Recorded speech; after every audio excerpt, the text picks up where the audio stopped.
Thank you for coming by, Tori Magoo 44. Today is the 9th of February, 2011. This is going to be about Scientology, celebrities, and how they are supporting human rights violations, whether they know it or not. Then and now. I'm wearing my hat. This is kind of the look that I had back in 1969 when I got in, with a long dress and long hair. That was pretty much, a lot of us were hippies back then, coming right out of Haight-Ashbury or, just the 60s, right? And Celebrity Center started in the early 70s, really. It got going. It was run by a wonderful lady named Yvonne Jens, who, if you ask anybody, any celebrity in or out, the people who knew her loved her. She truly believed just about everybody had some creative aspect within them.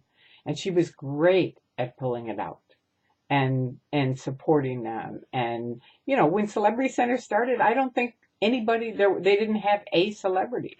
She put out these little sandwich board signs down on A Street here in Los Angeles, which was a very funky area even back then. But that's where they got their building. The advanced org was close by, and Celebrity Center started down there. And I think the first real big celebrity that they had was John Travolta, who I helped supervise in the course room. And he was a riot. He was a very fun guy. He got welcome back hotter when he was on course, on his second course. And everybody was excited about it. But they have, over the years, Hubbard said, get the celebrities. Why? Because they're, a lot of people watch them, a lot of people listen to them. If they're like, hey, I like Scientology, whoa, that's a good thing. And they've used it for years and years and years. Now, as far as the human rights violations, first of all, I want to really thank Paul Haggis for his fantastic interview that he did in the New Yorker. I want to thank the New Yorker, the Today Show, any of the media that are exposing this, the FBI who are looking into these human rights violations. Tommy Davis can say this is old stuff. Oh, it's just old stuff. But if you know someone's getting beat up next door, it doesn't matter if it's old stuff. If they're still getting beat up, it's still an abuse. It still needs to be looked into. The fact that they are very good at controlling people and tricking people into don't listen to them, don't look, they're bad, we're good, we have the solutions, they don't. That's what they run on people. And so people tend to, shut out anybody official, right, that might look into it and actually help them get free. I mean, we years ago sent in one of the local groups out at Hemet to check on some of these people. And they all said, we're here because we want to be here. Now, are they really there because they want to be there? Most people, I can tell you, that have gotten out say, I wish we'd left 10 years, 20 years earlier. And when I talk about Scientologists, there's a lot of Scientologists who've left the church, are still using some of the technology. I'm not talking about them. I'm talking about the members of the Church of Scientology. And there aren't a lot anymore of celebrities. There are some. They try to pitch there's more than there are. Let's take Christy out, okay, as an example. Hi, Christy. If you hear this, I was in your position. I gained 100 pounds while I was in the Church of Scientology. I wasn't a celebrity, but I was way up in the top of the bridge to total freedom and could not lose a pound while I was in there. I finally joined Weight Watchers, recognizing they weren't going to help me in Scientology. And I did lose 60 pounds and eventually lost all 100 pounds. And I can't say it enough. You need a support group separate from Scientology. They do not have the tools to help people lose weight. They can send you to ethics. They can send you to word clearing. They can send you to this course and that. Get this kind of auditing. False data stripping. Bop, bop, bop, bop. These are all terms that Scientologists know. But you know what? It doesn't help you lose weight. It really doesn't. And I'm a witness to that. I went to Weight Watchers, started losing weight. I'm 100 pounds thinner. And that's thanks to Weight Watchers, not the Church of Scientology. Some of the other abuses that they have that are really horrible is the breaking up of families. They do have disconnection. Tommy Davis can say they don't. What are you thinking, Tommy Davis? What are you thinking? If you don't have it, I'd like to ask every single family, every single mother, every single father, every single husband, every single wife who has lost or broken up their loved ones due to the Church of Scientology to write the New Yorker, the Today Show, any other media that you can think of, and let them know that you, like, I'll speak for Ida Camburn, who's passed away, bless her heart, but she fought that church for 30 years. She has not talked to her son for 30 years. She finally passed away without talking to her son. She told me, Tori, I've never cried over it, because if I started crying, I don't think I'd ever stop. So disconnection is definitely happening in the Church of Scientology. It's happened to me. I was married for 27 years. Okay, I left the church. But my husband and I, in our wedding vows, said we're always going to stay together, no matter what, as friends. This is what they do. They declare someone as suppressive.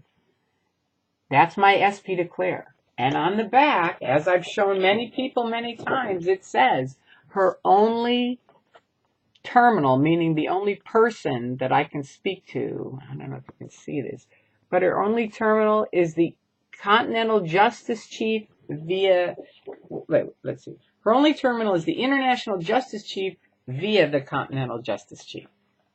And here's the other tricky thing for you people lurking who are thinking, well, she can always talk to the Justice Chief. No, I've tried to call the Justice Chief. The Justice Chief has never called me back. Never. Not once. So that whole system that they say, their ethics conditions, I never had a fitness board, which you're supposed to have before you're declared suppressive, a committee of evidence. These are all things where you can talk and tell your side. Nothing. They just, that's what they do now. David Miscavige, boom, bada boom. Now, in the old days, that didn't happen that way. Like I said, and I'm going to keep saying it until you stop doing it, Miscavige, because it's not okay that there's kids that can't talk to their parents, or parents who can't talk to their children. It's not okay with me. And I've said it since 2000, and I'll continue saying it. As long as you're doing that, you're going to find me here speaking out about it, because it's not okay. Their game, I didn't even believe existed. And I'm sure most of the celebrities in Scientology have no clue what really goes down on the dark side of Scientology. I was even helping open up their phony accounts that they were using on the internet to handle the critics until I found out they were stopping free speech. And I went, I didn't get into Scientology to stop free speech. No. But that's how totalitarianism works. The right hand doesn't know what the left hand is doing. So they just tell you, just do this, and you do it. And they're like, don't ask any more about it. And, you can look at it and go, I would never do that. And I would never do it either. But when you're in a group, that's why I call it the Truman Show. You're surrounded by people. They're all like, we're doing the right thing. This is what's needed. We have the solutions. We're the greatest good for the greatest number of dynamics, meaning for the greatest amount of people, our tech is the best. Is it? Hell no. If their tech was, they'd be able to help homeless people, wouldn't they? They haven't. They've gotten worse. They'd be able to stop wars, have they? Not even for a little bit. Now, they'll say their solution to that, because I've asked them about these things. Oh, well, if more people wrote T, that would happen. Meaning get to the top of their bridge to total freedom. No, that isn't it, because they've made more people, and it still isn't. In fact, it's much, much worse. So I can't say it enough. Those are just two of the abuses. There's a bunch of human rights violations, including the one that got Paul Haggis going as far as, the original definitions and information regarding homosexuals, gays, where Hubbard was very much against that. And I know that because I have a chronic illness, epilepsy, and I was in the same tone level as gays. Right? And he said, we are 1.1, which he said is the most insidious tone level of all.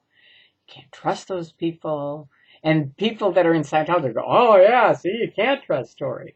But no, that isn't it at all. Nothing could be farther from the truth. If you understand the tone levels, I am not 1.1. That is such a wrong indication. And you don't know your tone levels. That's all there is to it. And to say every single person who has a chronic illness is in that category, every single gay person is, come on. Come up to 2011.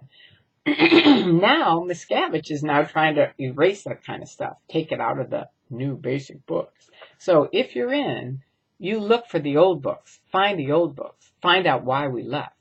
And for you people in that are thinking, well, why didn't you just handle it with the Church of Scientology? All of us who are out spent years trying to handle the executives of the Church of Scientology. They're the people running the dark side, and they're the people that are not going to change. And that is mostly David Miscavige at this point, because he's got most of the senior executives locked up in what they call the SP Hall. And there's more of that information on the internet. You can Google it. But again, I want to thank everyone who is exposing these abuses, because they are not okay, they're not right, and they really should be, it's like sunshine disinfects. So put the light on it and we'll all move on. And remember, Valentine's Day is coming up soon. It's the 14th. And this weekend on Saturday is a global picket. So please come by. It's the 3rd anniversary of Anonymous, and also in honor of our dear friend Ida Camburn. Come on out and picket. I love you all, and I hope you are having an excellent day. Bye-bye.